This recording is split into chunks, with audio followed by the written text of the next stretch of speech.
Hey, it's Chad with BeGoneForGood.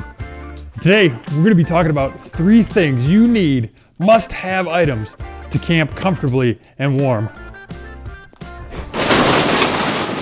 I'm okay.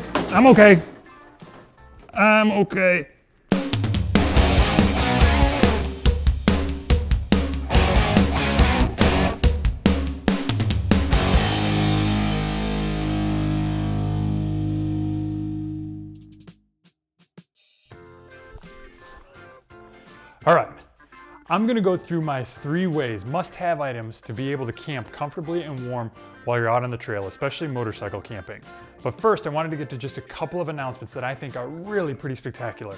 Today, not the day you're watching this, but the day I'm filming this, so Wednesday, we cleared 2,000 subscribers. So we went from 1,000 in September, November, whenever that was, to 2,000 all the way here in early March. So I want to say how much I appreciate everybody out there who's been getting the word out and doing everything they can to boost this channel. Later on, I'm going to tell you a little bit more about how you can support this channel in a whole different way and get some free stuff while you're at it. The other announcement that I want to make is that today, not the day I'm filming this, but the day you're watching it, or the day it's released on Friday, I'm going to be at the next Northeast BDR premiere event that they're holding in Salem, Virginia. If you want to come out and say hi to me, grab a couple of stickers. I will be in Salem, Virginia on Friday, March 6th for the Northeast BDR event. So come out, have a good time. If you missed that one or you're watching this video later, there are plenty of BDR events that are going on all throughout this spring and early summer. Go out, check out the Northeast BDR video and film, because it's a great time. It's a really great track, and to support the BDR folks who are doing such a great job in the ADV community. All right, now I'm gonna get to my 3 must-have items for camping while you're on the road, staying comfortable and staying warm. I tend to be a little bit not a great camper. So when it comes to sleeping at night, I have to be warm, I have to be comfortable. I'm just gonna be in no mood to do anything the next day or probably for the rest of that week. So it's very imperative that I get my comfort and that I get my sleep while I'm on the trail. So these are the items that I take along with me to make sure that I'm in prime condition when I wake up that next morning. First off, I'm going to talk about the one that is closest to my heart, that's nearest and dearest, may not even be something that most people know about, but it's the Whoopee. Now, if you've been in the military, you know what this is. If you know somebody who's in the military, I'm sure they probably stole this, because greatest piece of gear that has ever been issued to any military member out there, period. It's a simple like nylon blanket type of thing, but for some reason, it just has a billion different uses. You'll find that it's comfortable, that it's warm. It does you a great job as an overcovering if you need it. I tend to sleep pretty cold, so I need a lot of warmth. And so sometimes I take this inside my bag with me to curl up. Sometimes if it's hot enough outside or we're sleeping, in 70-degree weather, 60-degree weather, sometimes I'll just lay on top of my bag and have this as my only blanket over top. And it's just the most perfect thing that's out there. Now, you don't have to enlist, you don't have to join the military just to get one of these. You can go on Amazon. I left the links down below. They are affiliate links, so I do make a touch of money every time you choose to buy there. But there are Whoopies you can get there that have this like digital pattern on them, that have old school camouflage. They make them in different colors, so you can get it all. It doesn't have to look like this, but this thing is worth its weight in gold anytime you are out on the road. For this next one, it may seem a little bit like a no-brainer, but it's your bag. Whatever sleeping bag you choose is paramount in how comfortable and how warm you're gonna be on the trail. That doesn't mean you have to go out and buy a $250 bag or one of those down things that weighs 4 ounces. That's not necessarily what you have to do, especially for moto camping where it's not gonna be on your back. You're not heaving it around for miles and miles every day. We have a little bit more latitude when it comes to size and when it comes to weight. So that means generally we can bring that price down. For instance, this is my bag of choice. I have taken this thing all over with me, whether that's hiking through the mountains or whether that's motorcycling through Central America. This thing has been with me all the time because I love it and it serves every purpose that I need in a bag. This one specifically, I will again link down below. I really like because it's got a soft, almost like felty type of interior to it. So you can get into it completely naked if that's your thing, but at least strip down pretty good and be very comfortable, not sticking to the insides of your bag, which is just the worst, especially if it's wet. This tends to be very, very comfortable, whether it's warm outside, cold outside. It's spectacular. The other thing about this bag that I really like is it's super, super cheap. It goes all the way down to a +5 rating, but, and I've been all the way down to, I wanna say the coldest I've ever gotten into it is 22 degrees. Yeah, 22 degrees, which was super uncomfortable. It was Overland Expo 2 years ago, but this bag held up. I was wrapped up in a bunch of other stuff, was wearing all my clothes, but this bag held up in there. And it's not exceptionally heavy. It's long enough for somebody who's 6'5" to be able to sleep in comfortably. So I have loved this bag. And again, it's only about a $50, $60 bag and not one of those $250 crazy things. So you can find really, really good bags for less than what you would think. When it comes to the ratings on there, now you'll see the +5, you'll see the 40 degree, the 20 degree, the -5, the -20s, all that stuff. All that means is that that's the rating on the bag that you likely won't die in, okay? It has nothing to do with how comfortable you're gonna be in that bag. So make sure that you test out these bags, see what would be comfortable for you, especially in the type of weather that you're riding in. If you're strictly a summer guy, you probably don't need a whole lot when it comes to the bags. 40 would be more than sufficient for you.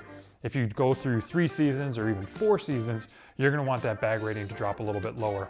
But recognize that if you have a +5 bag or a -5 or a -20 even, and you go out in a 60 degree or even 50 degree night, you're gonna be sweating your socks off out there. So make sure that you bring some sort of adjustment for that, like the whoopee, for instance. You can put that over top of you and just sleep on the outside of your bag. That makes it really, really comfortable. That's the way that I've been using this. If I'm in hot weather, I sleep with the whoopee. If I'm in colder weather, I sleep inside this bag, perhaps even with the whoopee wrapped around me. So great bag, nice and cheap. Links down below if you care. Next one. For the last item in my top 3 things that you have to have with you to be comfortable and warm on the road is your sleeping pad. Now everybody takes out a sleeping pad generally. I don't know any guys that just like to sleep on rocks, but this one specifically is fantastic to keep you nice and warm, nice and comfortable. It's a Big Agnes mat that inflates, and it's actually foil lined all the way through to give you the highest R value that you can possibly get inside one of these. Now I know there's a Thermarest out there that goes all the way up to, I wanna say it's like a 5.4 on a 6 scale. This is a 4.3 on that 6 scale, which just means you're super, super insulated from the cold from the ground.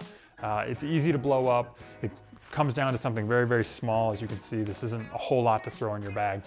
And it does a great job of not only giving you a comfortable space because it's all inflated, but also keeping a lot of that cold air off of you. Without this, I would be sleeping on just a cell foam mat, something along those lines. The things that we used to do in the military, which were uncomfortable and cold and just didn't do us any good when it came to insulating or being a good night's sleep. So I immediately went out.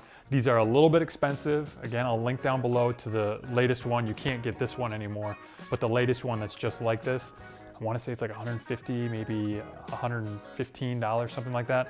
So it's expensive, but if your sleep matters to you, if your warmth and your comfort matters to you, this is the way you want to go. This with the bag and the whoopee, I promise you, you're gonna have a good night's sleep. For a little bonus one, and something I didn't add in there because I guess it's not entirely necessary, I do take a camping pillow often with me. It's essentially just a blow up that's got kind of a cotton liner around the outside.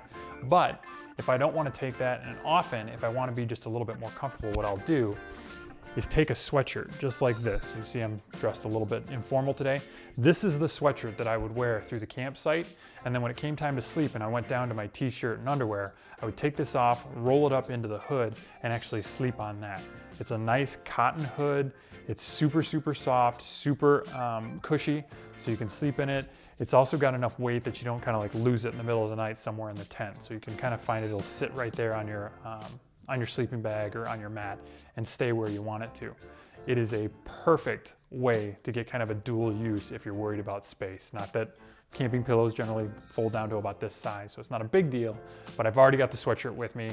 Why not use it as a camping pillow also? So that's not necessarily important when it comes to comfort. You can jam anything into your pant leg. You can take any clothes that you have with you and use that as a pillow. You don't have to bring an extra camping pillow.